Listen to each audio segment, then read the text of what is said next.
everybody. It's John Graham here with my good friend Brad Faxon, and we're just going to have a quick little chat about some of Brad's putting history. Earlier this morning, James asked a few questions on Instagram. We're going to kind of throw that at Brad and see how those turn out.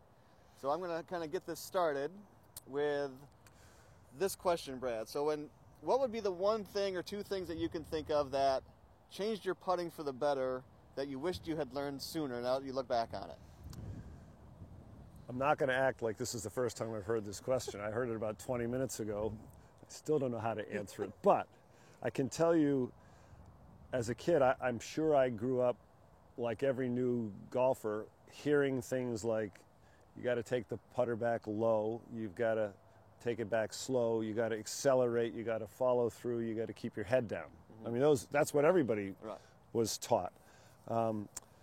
Early on, when I got out on the PGA Tour, I met Ben Crenshaw, maybe my second or third year on the tour, and I always like to talk to the best players in the world about what they did, whether it was Greg Norman on driving or Crenshaw on putting, Payne Stewart on long irons. Just what do they think about? And Crenshaw said a couple interesting things to me that really, I don't want to say they changed my life, but they helped me become a better putter. And he said two things I thought were very interesting and very different than what we had all been taught. He said, number one, I like to, and he told me at this particular time, that, and this was the year after he won the Masters, that he always liked to make his backstroke longer than his follow-through. He said he had been in this rut where he was hitting at the ball and not through the ball, and that's kind of esoteric. But then he also said, and this was interesting, he said, I like to let my head and my knees move when I putt. Let me say that again. I like to allow my head and my knees to move when I putt. He says, after all, a putt is a mini swing. Now, Ben Crenshaw was, one of the greatest putters that ever lived, with a style that was different. You know, he had a blade putter that the 8802, that he put the ball out on the toe, kind of took it inside, came over the top or across. And he had a funny setup, a peculiar setup. Left shoulder much higher than his right. His weight was forward. His hands were forward. He had a forward press. And he said, and what I liked about it, John, and maybe it's crazy, is it allowed me to stay what I feel softer in my body. You know, when he said, I'm going to allow some freedom, because I always felt like when I tried to lock in, keep my head dead still, I always felt like I would pull or tense up. And I'd never liked to pull a putt. Gotcha, I like that. I remember hearing some very similar stories where Ben would say, after somebody came up and asked him, what are you working on, Ben? It's like, well, I'm trying to get my head to move more forward, or things like what you just said, that people would hear that and be like, I've never heard anybody ever try to teach that, and then here's one of the best putters of all time talking about doing something that they're just not used to hearing. No, and I think it looks odd when I see some players, and Nick Faldo did it for a while, would keep his head down or his eyes fixed for an excessively long amount of time, and it didn't look natural to me. We've always been told head down. I've always kind of liked eyes on following the ball. And I don't want your head to look down at the target before you hit it, but I also don't like that unnatural look. Gotcha. So when you first get on a putting green, let's say it's a Thursday morning before you go out to play at a tour event, what are the things that you like to do first? Well, on the practice green, two things I think that are crucial for me. I've always wanted to hit some long putts across the green and just get a feel for the speed, and I would hit long putts in all the different directions. So I've up the hill, down the hill. And as Crenshaw said one time, he says, I like to watch the ball roll. Right. I want to get a feeling for that, get the feeling in my arms and my hands.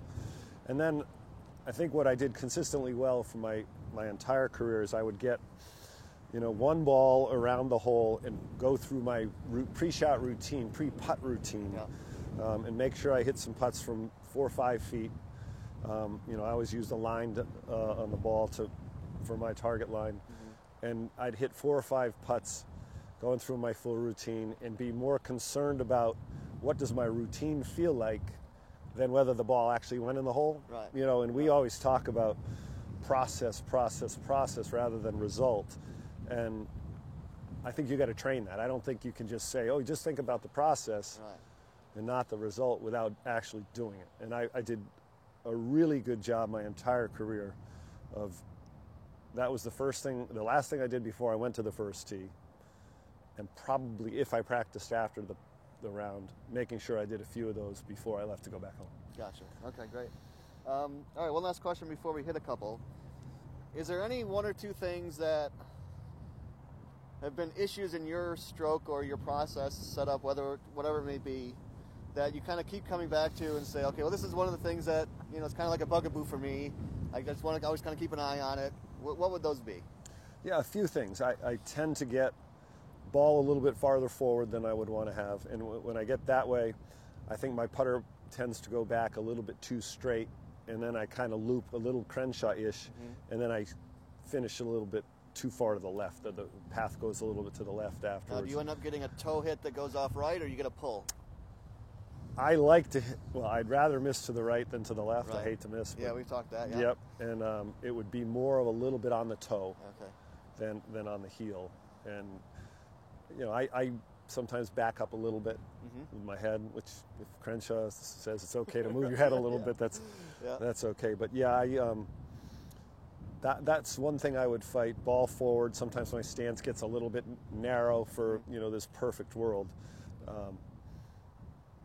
Yeah, and I said that's kind of what I've kept doing. I've done a pretty good job, I thought, of getting my arc of my stroke back inside a little bit, so I didn't have to do that as much.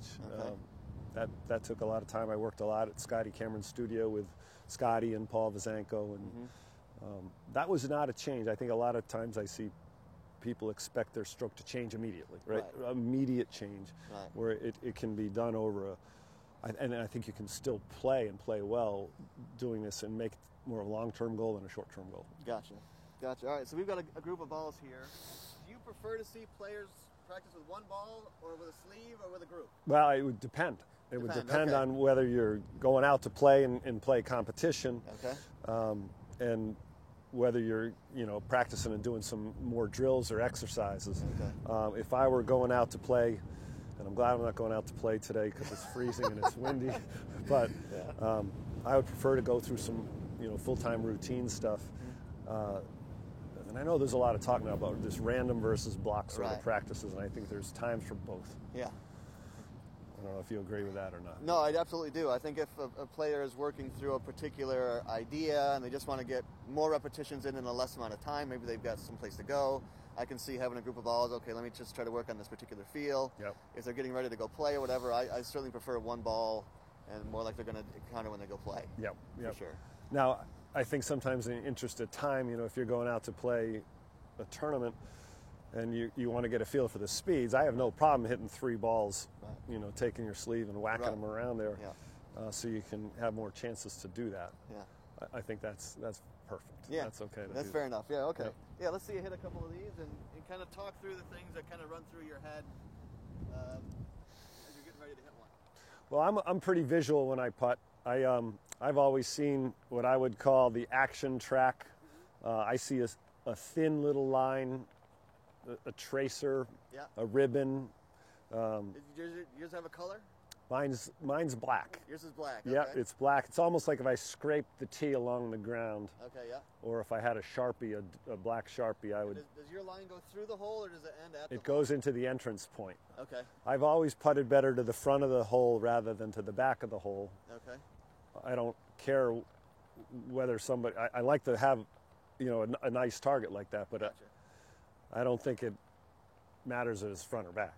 Do you think better putters over time tend to be more die putters or aggressive putters? I think younger guys are more aggressive and naturally they maybe get a little timid. There's a stat 3 putt avoidance that I think can get in somebody's brain negatively and cause that. But I do know for my career that even later in my life when I'm still playing well, whenever I missed a putt, it was always past the hole enough where I had to mark it. It was never a tap in. And I hear announcers on TV when a guy hits a 20-footer and it goes up to the edge of the hole, that's great speed. I'm like, I don't know if that's great speed. Okay. And it was funny, I was a few years ago helped Gary Woodland a little bit on the putting green, and we were talking about a bunch of different things, and I told him that very same thing. I said, I like to see the ball go past enough where had to market. And, I felt like I worked hard a lot of times on my good putting rounds because I always had 2.5, 3 footers that were never gimmies. But I made them. Yeah. And Woodland played well the next week or two, and I remember him saying, "Yeah, Brad Faxon said I need to hit it harder." and I was like, "No, I don't know." Exactly but I can get that interpretation. But it's funny how people pick things up differently. So I think there's how you say something is important, and learning what to say and what not to say, and then ultimately when to just shut up. Right. When you see the light go on, right. when you're helping someone, that's a big key. Right. I've heard people say that you can judge the quality of a teacher by how little they say versus how much they say sometimes. Yes. That sometimes it's more important what you don't say than what you actually do say. And learning how to figure out when is the right time to say something, when is the right time to kind of hold it in. I really think that this game is so individual. I agree with you 100% that every player is different. I think that would be really important depending on what time of year it is, how long is it before a player has competition, how much do they like to work on mechanical stuff versus mental stuff. That's interesting. And one other thing too I thought was important when we talked about Crenshaw's thought about allowing the head and the knees to move, and I always felt like that allowed me to have a little bit softer grip pressure. But one of the things that goes along with grip pressure to me is arm pressure. How tightly do you hold on? And I do this little check with players. If you want to hold on to this for a second, say you had too tight a grip pressure, and I wanted to move the club, I can't. Now, if I say lighten your grip pressure, so this would be my normal. That's your normal. So I like to feel like when I hold the putter and move it back and forth, that your arms would bend a little bit, so your arms are a little bit softer, and inevitably when I let go, the putter drops because you're feeling the weight of the putter for the first time. Most of the time people are death grip, you let go, it doesn't move. And so I always have felt like arm pressure's got to be soft. I always felt like a 3 out of 10 on the scale. But grip pressure can't be so soft. I don't want to twist this out of your hand. So can you keep it a 3 and keep your arms a 3? Because a lot of people, I feel like they get too tight in their hands and their arms, and then they try and soften up just their hands, but their arms get, so can they all be soft and heavy? Because most of the players that have been good at putting for a long time, to me, have felt like they've been very aware of the weight of the head. They get a lot of feedback from their putters. They know when they've hit it solidly or off center. And so kind of soft enough so that you can feel things moving, firm enough so that you maintain structure. Exactly. It's a good combo, would you say? I think that's a great, structure's a great word for that. I think sometimes, our world is being taught by people that have had fear, doubt, tentativeness in what they do. So let's make bigger putters that have less feedback, that swing themselves, basically. And I think you can do a lot of good with players and trying to bring some of that feel back. And gotcha. So let me ask you another question. I keep interrupting you trying to hit some putts, but I'll probably miss them because it's so cold and windy. I feel like a lot of people define control, like they're trying to control the ball, they're trying to control their stroke or whatever, and they define it as they try to lock everything down and try to get things to not move so much. And they define control as an inability for something to go wrong. Yes. I prefer to define control as, can you actually feel what's happening? Which of those two would you think is closer to how you played it? Exactly what you said the second time. Okay. And when I see players that are trying to be too structured, too still, too rigid, those things typically don't work well consistently for a long period of time. And you see a lot of putters that look so perfect over the ball now. Tiger Woods looks so solid when he putts. Jason Day, that have very square setups that look like everything's level and even. But you have a lot of great putters that were kind of outside that box, weren't they? That we just looked at some photos of setups of Jack Nicklaus and Tom Watson and Jose Maria Olazabal, and how different they all were. And some of the great putters in the world didn't even set the putter down, correctly on the ground, and even players like Steve Stricker, who has the heel off the ground, or Seve Ballesteros, Aoki. But would you have changed that if you were an instructor and you said, you need to make that flat? All I'm right, not well, sure. Okay, now I'm going to actually let you hit The some. inevitable, right? I got to hit a few putts. Let me just whack a few. This is a left to righter. And the other thing too, John, is I think what I've done well over my career was trying to feel like I never tried to evaluate whether a putt was hard or difficult or more important than another one. Okay. Where, we all know that, certain putts can keep the momentum going during your round, but I never wanted to. Is that okay? Yeah. So, That's standard. That's what I would expect. okay, so I missed every one of them before the camera went on. I played in the Fred Meyer Challenge once with Billy Andrade, a longtime friend and another great putter from Rhode Island, and we were on this first hole of this 36-hole best ball format, and he had about a 10-footer or 11-footer for a birdie on a very birdieable par 5. The guys were making 3s and 4s on this hole. I had already made a 5, and Billy had this 10 or 11-footer, and I'll never forget this. He missed the putt, and he got mad. He slapped his leg, and he goes, "Doggone it, that was a..."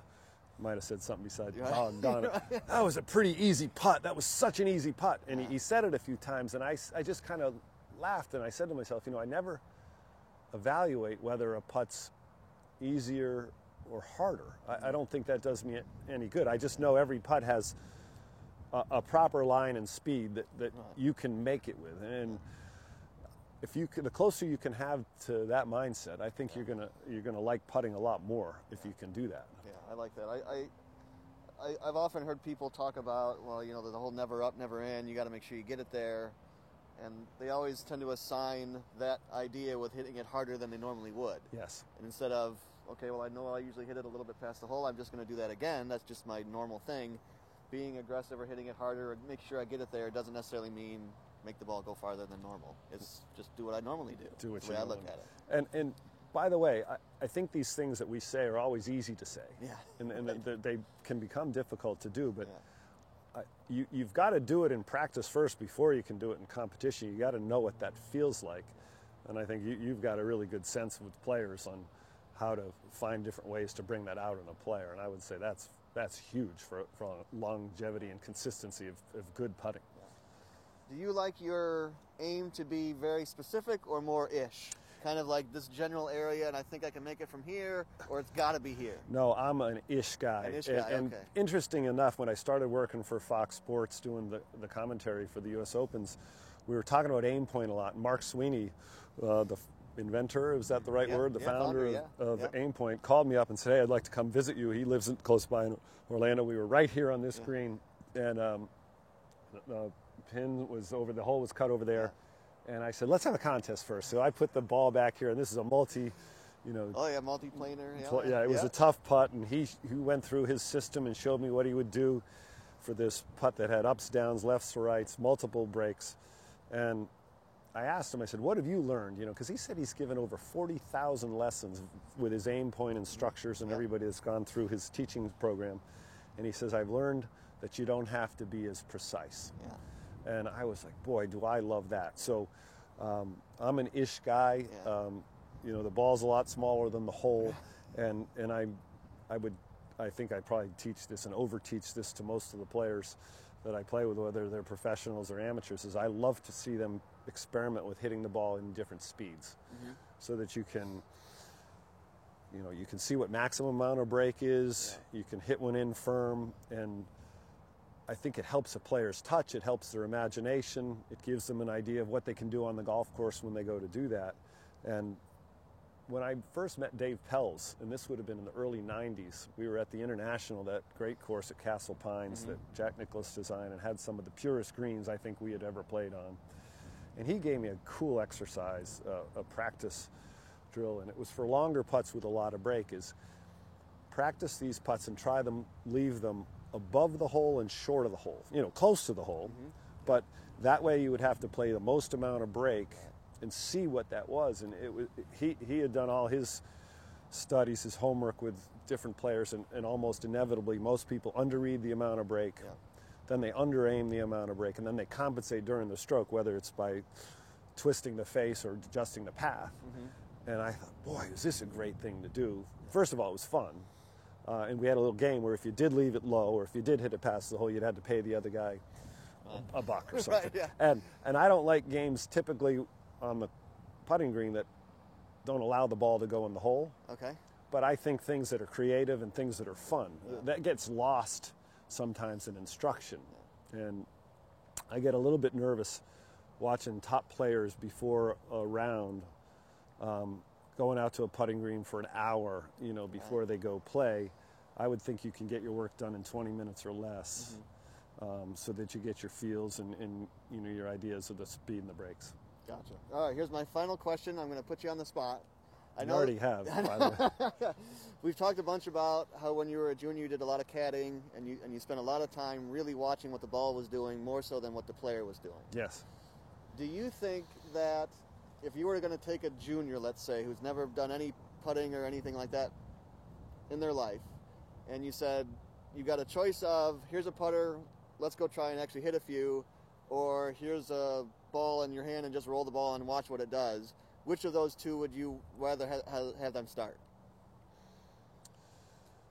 I think both of those could work. Mm-hmm. I told you earlier when I was a kid as a caddy, at Rhode Island Country Club where I grew up, which was a course Donald Ross designed with all kinds of break, and it was always dew on the greens in the mornings when we went out to play, so you could always see the action track, the actual path the ball took, and it was always amazing to me where I had heard one of the members or another caddy say, well, this is a right edge putt, and I'd watch the ball and it would break 2 feet, and I'd go, no, they're just not right, are they? And especially learning.